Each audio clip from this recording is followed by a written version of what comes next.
안녕하세요. 압구정지기입니다. 요즘 압구정동 재건축이 활발해지면서 매수 문의가 참 많습니다. 문의하시는 분들 특징을 보면은 선택적 무주택자로 자금 여력이 충분하지만 타이밍을 매수 시기를 저울질하시는 분들도 계시지만 상당수가 기존 주택을 처분하고 갈아타려는 분들이 많은 것 같습니다.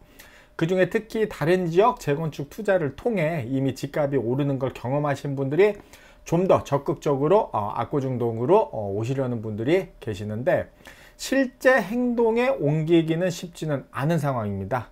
물론 기존 주택을 통해서 신축 아파트를 받으신 상황에서 새 아파트의 편안함을 누리시는 것도 좋지만 다시 한번 갈아타기를 해서 재산 증식이나 좀 더 원하는 지역으로 오시려는 분들도 많습니다. 근데 왜 이렇게 말처럼 생각처럼 쉽지가 않는 걸까요? 그 이유는 바로 세금에 있습니다. 그 내용을 같이 살펴보시도록 하겠습니다. 자, 시간을 조금 더 거슬러 올라가 보겠습니다. 주택시장 안정대책이라는 제목의 정부 정책 자료인데요. 발표 시기가 2018년 9월 13일입니다.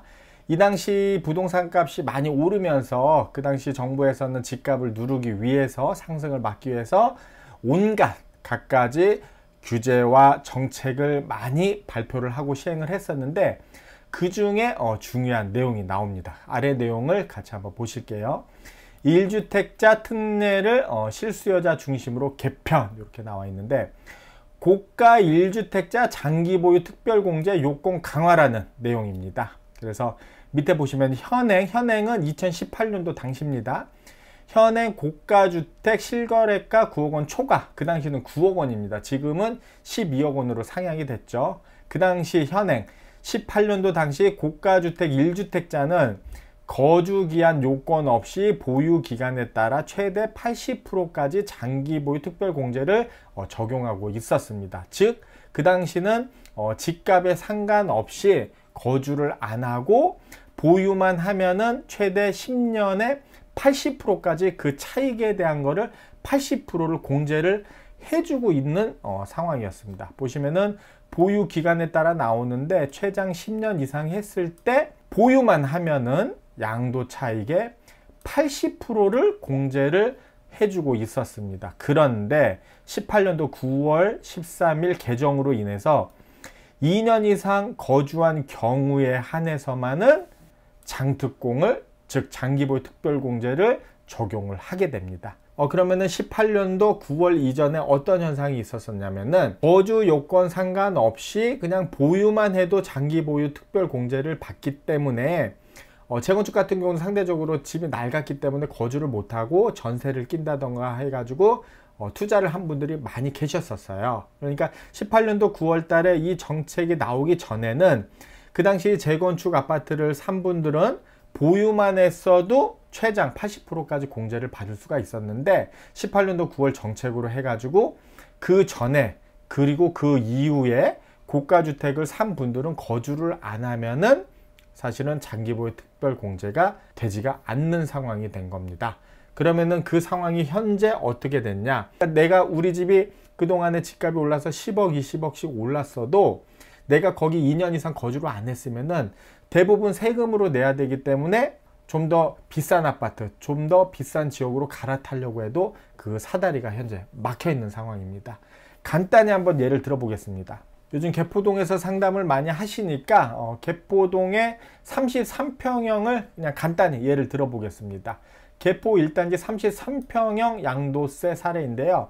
요 옆에 나와 있는 게 18년 상반기 당시에 개포주공 1단지 한 아파트에서 거래된 사례 내용입니다. 보시면은 한 달에 수십 건씩 거래될 정도로 그 당시 거래가 활발하게 되고 집값이 많이 오를 텐데 내가 예를 들어서 18년도 3월에 그 당시 3월에 33평형을 받을 수 있는 개포주공 1단지 16평형을 17억 정도의 매수를 했다고 가정을 하면은 그 당시 시세 여기 실거래가를 보면은 한 15억에서 17억, 뭐 18억까지 나와 있는데 33평형 신청이 가능했던 16평형 같은 경우는 17억 안팎의 거래들이 이루어졌습니다. 그 당시 17억에 매수를 했다면은 현재 23년 10월 현재 시점에서 30억에 매도를 했을 때를 가정을 해보면은, 자, 양도소득세 차이가 보시면은 상상을 해보는 겁니다. 만약에 내가 이 집에 2년을 거주를 했었다 하면은 양도 차익이 2억 3천만 원인데, 사놓기만 하고 세를 놓고 새 아파트를 받았어요. 거주를 안 했다면은 무려 양도세가 5억 2천만 원이 나옵니다. 2년 거주를 했냐 안 했느냐에 따라서 양도 차익만 무려 3억 원 가까이 나는 겁니다. 이게 지금 개포 1단지 33평형으로 상대적으로 작은 아파트를 예를 든 건데, 저희가 상담을 해보면은 50평대도 있고 60평대, 40평대 다양하게 있거든요. 그러면 실제 상담을 해보면은 이렇게 계산을 했을 때 2년을 거주 안 하신 분들의 양도 차익이 무려 10억 가까이 차이 나는 분들도 있습니다.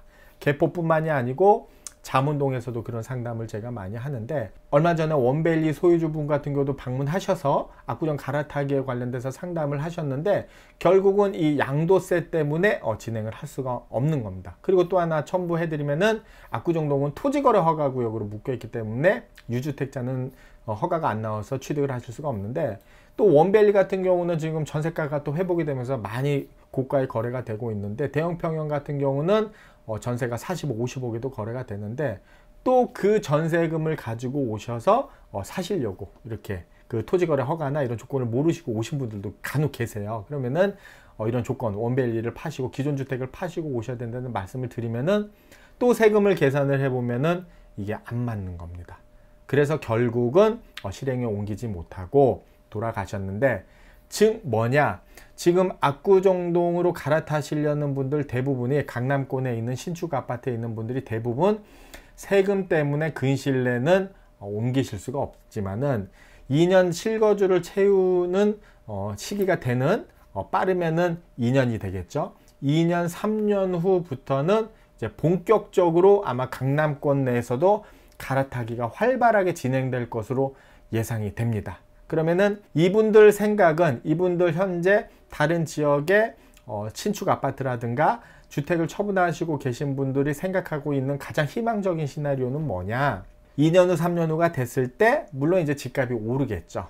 그 지역에 예를 들어서 아까 예를 든 개포동에 가지고 있는데, 개포동 실거주 채우고자 2년 3년 지났을 때 개포동 상승분과 압구정 상승분이 최소한 비슷하면은, 갭이 비슷하면은 양도세가 수억이 절감이 되기 때문에 들어올 수가 있는 겁니다. 그렇게 희망을 하고 계시는 건데, 변수는 뭐냐? 그럼 과연 2년 후 3년 후에 압구정동 집값에 어느 정도는 좀 생각을 해봐야 되는데, 그러기 위해서는 재건축 아파트가 어떻게 가격이 상승을 하는지를 간단히 보실 필요가 있습니다. 재건축 가격 상승 단계에서 굉장히 간단하게, 최대한 간단하게 심플하게 도식화했는데, 이 과정에 많은 과정들이 있습니다. 설계도 해야 되고, 시공사도 선정해야 되고, 뭐 분양 신청도 해야 되고, 감정평가도 받아야 되고, 여러 가지 상황들이 있는데, 재건축의 기본적인 가격 상승 단계는 이렇게 표현할 수가 있습니다. 일단 조합이 설립이 되잖아요. 그리고 사업 시행 인가를 준비하면서 가격이 한 단계 오릅니다. 그리고 사업 시행 인가가 나고 관리 처분을 거쳐 완공 단계까지 또 순차적으로 단계 계단식으로 가격이 오르면서, 완공 후에는 여러 가지 뭐 재반 상황에 따라서 추가적으로 이렇게 가격이 오르겠죠. 근데 결국은 가장 가격이 많이 오르는 단계가 조합 설립부터 완공 때까지 가격이 많이 오르게 되는데, 현재 압구정동은 요 조합 설립 단계인 겁니다. 재건축 아파트, 재건축 주택 가격 상승 구조를 봤을 때 이제 시작인 겁니다. 이제 시작. 이게 완공 후에 입주할 때까지 계속 오르는데, 이렇게 계속 직선으로 오르냐? 그건 아니죠. 오르락 내리락, 오르락 내리락, 오르락 내리락, 이렇게 할 수는 있습니다. 하지만 궁극적으로는 재건축 구조상 다음 단계로 놓으면서 가격이 오르는데, 조합 설립이 됐죠. 압구정동 아파트들이 지금 사업 시행 인가를 준비 중인데, 이 사업 시행 인가 시점이 언제냐면은 빠르면은 24년 상반기 내지 하반기고, 아니면은 25년도까지 보고 있습니다. 즉 그러니까 내년 이후, 내년 24년 상반기는 조금 미루고요. 24년 하반기, 그러니까 즉 1년 후나 1년 반 정도 후부터 사업 시행 인가가 납니다. 그러면 또 조합원 지위 양도가 또 금지가 되거든요. 그러면은 조합 설립부터 사업 시행 인가가 넘으면은 뭐 소위 재건축 사업 과정으로 봤을 때는 80%를 8분 능선을 넘었다고 보는데, 그러면은 집값이 한번 점프를 하게끔 돼 있겠죠. 그리고 사업 시행 인가와 동시에 또 조합원 지위 양도가 금지가 됩니다. 그러면은 공교롭게도 요때가 타 지역에서 압구정동에 본격적으로 들어오려는 시기가 되는 겁니다. 즉 그러니까 현재 가지고 있는 주택의 양도세를 절세해서 들어오려는 시기가 공교롭게 압구정동은 가장 가격이 많이 상승하는 시기와 겹치게 되는데, 과연 그 양도세 절감하는 만큼 결국은 갭을 채울 수가 있는지가 관건이 되는 겁니다. 이 점을 고려하셔서 압구정동 갈아타시려는 분들은 계획을 세우셔야 될 것 같습니다. 그리고 또 하나 짚어볼 게 있습니다. 압구정동 매수 타이밍, 내년 상반기를 노려라. 또 소위 지금 급등하는 압구정동 집값을 쫓아오지 못하거나, 아니면 아까 말씀드린 선택적 무주택자분들 같은 경우는 타이밍상 지금은 좀 늦은 것 같고, 내년 정도 되면은 좀 집값이 안정되지 않을까, 이렇게 또 희망적으로 생각하시는 분들이 있는데, 왜 하필 내년 상반기인가? 또 그 이유가 있습니다. 다 아시는 내용이시겠지만은 재건축 조합이 설립이 되면은 조합원 지위 양도가 안 되고, 현재 우리가 나와 있는 사고 팔 수 있는 물건들은 예외적으로 조합원 지위가 되는 물건들이 나와 있는데, 이거는 실제 팔고 싶어 하는 물건들의 극소수라고 보시면 되는데, 대다수의 물건들 같은 경우는 팔려고 여러 이유로 팔고 싶지만은 지위 양도가 안 돼서 못 파는 물건들도 상당수 있다고 보시면 되는데, 과연 그러면은 이 물건들 계속 못 파느냐? 그게 아니고 내년 상반기에 이 물건들이 나올 수가 있는 겁니다. 관련 법령을 잠깐 보실게요. 도시 및 주거환경 정비법 시행령이라는 건데, 여기 보시면은 조합원 자격이라는 게 나오는데, 여기서 보시면 뭐냐? 조합원 주택을 샀을 때 조합원 지위 양도가 되는 어떤 조건들이 나와 있는데, 우리가 알고 있는 뭐 1세대 1주택자 물건이라든가 뭐 몇 년 이상 보유하고 5년 이상 거주하고 이런 물건들 말고 그 외 물건들도 사고 팔 수 있는 시기가 오는데, 그게 뭐냐? 자, 여기 보시면은 제 37조 해서 제 3항의 1호 보시면은 조합 설립 인가일로부터 3년 이상 사업 시행 인가 신청이 없는 재건축 사업의 건축물을 3년 이상 계속하여 소유하고 있는 자가 사업 시행 인가 신청 전에 양도하는 경우, 즉 그러니까 기존의 압구정동 현대아파트를 3년 이상 보유하고 계셨던 분들 중에 조합 설립일로부터 3년 안에 사업시행 인가가 신청이 안 된 상황에서 팔게 되면은 그 주택을 사는 분들은 이제 조합원이 되는 겁니다. 즉 조합원 지위 양도가 된다는 경우인데, 이때는 지금 예외적으로 조항이 적용되는 게 아무것도 적용이 안 되는 겁니다. 즉 뭐 10년 보유 안 했어도 되고 5년 이상 거주 안 했어도 되고, 뭐 다른 지역의 다주택 물건들도 되고, 여러 물건들이 다 내년 3년 안에 조합 설립일로부터 3년 안에 사업 시행 인가가 안 되는 상황에서는 그 후로는 팔 수가 있는 겁니다. 그러면 이게 언제까지 안 되는 거냐? 사업 시행 인가 신청이 이루어질 때까지는 지위 양도 규정이 풀립니다. 그래서 참고로 이 아래 보시면은 또 그 다음에 그러면 사업시행 인가가 신청이 되면 그때부터 또 조합원 지위 양도가 또 묶이는 거예요. 그때 보면 또 물건들이 줄어드는 거예요. 그럼 계속 묶이냐? 그게 아니고, 또 그 다음에 참고로 보시면은 사업시행 인가일로부터 3년 이내 착공하지 못한 재건축 사업의 토지 또는 건축물을 3년 이상 계속하여 소유하고 있는 자가 착공 전에 양도, 이것도 마찬가지입니다. 사업 시행 인가가 났는데 여러 이유로 또 착공이 늦어질 수도 있는 거죠. 뭐 관리 처분 계획이 좀 늦어진다든가, 아니면은 뭐 토질 검사를 했는데 뭔가 이제 또 나와서 뭐 유물이 나와서, 뭐 예를 드는 거예요. 유물이 나와가지고 이러면은 3년 되는 시점부터는 착공할 때까지 또 팔 수 있는 겁니다. 네, 이거는 조금 더 미래 얘기니까 지금 기준으로 봤을 때 내년 상반기가 그겁니다. 내년 상반기가 조합 설립일로부터 3년이 되는 시기가 내년 상반기, 24년 상반기가 됐는데, 각 단지별로 그러면은 조합 설립 인가일을 보면은 그 3년 되는 시기가 언젠지 알 수가 있겠죠. 자, 압구정동 단지 각 단지의 조합 설립일을 보시면은요, 2구역 신현대 아파트가 21년 4월 12일 날 조합 설립이 됐습니다. 그러니까 3년을 플러스 하면은 24년 4월 12일까지 사업 시행 인가가 신청이 안 되면은 신현대 아파트는 그 날부터 조합원 지위 양도가 풀리고 그때부터 물건이 많이 나올 수가 있다는 겁니다. 그리고 3구역 구현대 아파트 같은 경우 21년 4월 19일 날 조합 설립이 됐습니다. 그러면은 3년 더 하면은 내년 24년 4월 19일 이후부터는 또 많은 물건이 나올 수가 있는 거예요. 4구역도 마찬가지로 21년 2월 10일이니까 2구역 3구역보다 좀 빠르죠. 뭐 불과 얼마 몇 달 안 남은 것 같은데 내년 2월까지 사업 시행 인가가 신청이 안 되면 그때부터는 조합원 지위 양도가 풀리는 겁니다. 그리고 5구역도 마찬가지로 21년 2월 21일 날 조합 설립이 됐으니까 24년 내년 2월 21일까지 사업 승인 사업 인가 신청이 안 되면은 조합원 지위 양도가 풀려서 물건이 많이 나올 수가 있는 겁니다. 그럼 지금 절차적으로 봤을 때 가장 빠른 신현대 아파트 2구역 기준으로 자 그러면은 21년 4월 10일부터 이제 3년 24년 4월 10일까지 사업 인가 신청이 되는 거 아니냐 지금 굉장히 빠르게 잘 되고 있는 걸로 알고 있는데 근데 지금 제가 알기로는 뭐 설계 관계자나 조합 관계자들 얘기를 들어보면은 이 절차라는 게 있습니다. 행정 절차라는 게 있는데 얼마 전에 설계사 선정이 끝났죠. 그래서 지금 하고 있는 게 이제 그 도시정비 지구단위 계획이 연말에 확정되면은 도시정비 계획안을 입안을 해야 되는데 그 계획을 짜고 구체적인 건축 심의, 뭐 교통영향 평가라든가 여러 가지를 봤는데 그 기간만 뭐 최소 6개월 이상 걸린다고 그렇게 설명을 하고 있습니다. 그러면은 올해 하반기 지구단위 계획이 아직은 고시가 안 됐습니다.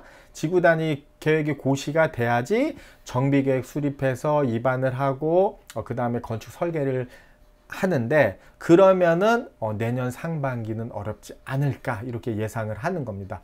그래서 내년 4월 뭐 빠르면 4구역 5구역부터 보면은 내년 2월 이후에는 압구정동의 물량이 많이 늘어나니까 압구정동 집값이 좀 조정이 되지 않겠냐 이렇게 희망을 하시는 거거든요.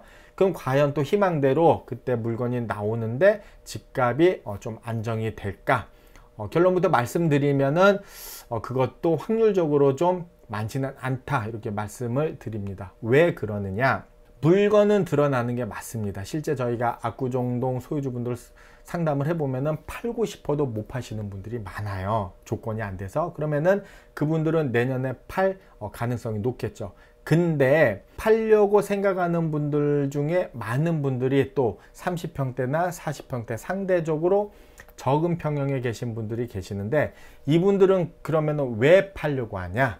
압구정동 단지 내 큰 평형으로 갈아타기 위해서 팔려고 하는 분들이 많습니다. 실제 저희가 보면은 저희가 이제 거래했던 고객분들 보면은 안쪽 10년 안쪽에 이번 급등장 때 들어온 분들이 많아요. 뭐 16년도부터 15년도부터 16년도 17년도 들어온 분들이 많은데 이분들 같은 경우는 상대적으로 젊고 적은 평형을 가지고 계시는데 그동안에 이제 소득이 많이 발생을 했겠죠. 그러니까 자녀들도 더 크고 큰 집으로 가고 싶은데 지금은 못 가는 거예요. 그런데 내년 4월 이후부터는 그게 가능한 겁니다. 지금부터 벌써 상담을 제가 하고 있거든요. 30평대 본인 집 얼마 받을 수 있는지 그리고 50평대 60평대 집이 얼마에 나와 있는지 꼼꼼히 체크를 해달라고 이런 분들이 많은데 즉 뭐냐 내년 4월 이후에 나오는 물건들의 첫 번째 매수 대기자분들은 압구정동에 벌써 계십니다. 그러니까 외부에 계신 분들은 사실은 물건 자체를 쉽게 잡을 수 있는 상황이 오시지 않을 수도 있는 거예요. 왜냐? 압구정동 내에서 갈아타기로 다 수요가 소진이 될 거로 예상을 하고 있는 겁니다. 이 점도 염두를 하셔서 과연 내가 지금 충분히 압구정동에 들어올 수 있는 여건이 되는데 내년 상반기까지 좀 기다리면 되지 않을까 이런 분들은 이런 점도 좀 참고하셔서 계획을 세우셔야 되지 않을까 싶습니다. 자 그러면은 압구정동 갈아타는 최적의 매수 타이밍은 언제냐? 양도세도 생각을 해야 되고 또 자금이 있는 분들은 또 집값이 너무 오른 것 같아서 좀 기다리면 집값이 좀 조정이 되지 않을까 또 희망을 갖는 분들도 계시고 과연 언제 압구정동으로 갈아타고 매수를 하셔야 되느냐? 그건 바로 가능한 빨리 준비를 하시는 게 좋지 않을까 말씀을 드리고 싶습니다. 압구정동 조합 설립 이유가 아니고 조합 설립 전부터 보시면은 항상 매수 전까지 가셨다 포기하신 분들 공통점은 뭐냐? 아, 내가 최고가에 사는 거 아니냐? 집값이 너무 올라서 부담이다. 조정이 되지 않겠냐? 이런 분들은 아직도 현재 압구정동에 안 계십니다. 지금까지 이번 상승장 때 들어오신 분들은 아, 내가 최고가에 사지만은 그래도 미래를 보고 지금이라도 들어오셔야겠다는 분들이 현재 압구정동의 소유주분들, 조합원 분들이십니다. 그러니까 너무 시기라든가 이런 거를 고민하지 마시고, 물론 여건이 안 돼서 못 오시는 분들도 계시지만은 충분히 기존 주택을 처분하실 수 있는 여건이 되시고 자금 여력이 되시는 분들은 가능한 빨리 들어오시기를 추천을 드리겠습니다. 자, 오늘 이렇게 압구정동 매수 타이밍 언제 들어오는 게 좋을지 설명을 드렸습니다. 그 이면에는 어떤 정부 정책과 관련된 내용들도 있고, 또 재건축 과정에 따라서 또 가격이 오르는 구조도 있고, 또 앞으로 재건축 압구정동 진행 상황에 따라서 물건이 많이 나올 수 있는 상황도 있고, 여러 가지 상황을 고려해서 적정한 시기를 한번 생각을 해봤는데요. 참고하셔서 들어오시는데 많은 도움이 되셨으면 좋겠습니다. 저는 다음에 알찬 내용으로 또 다시 찾아뵙도록 하겠습니다. 감사합니다.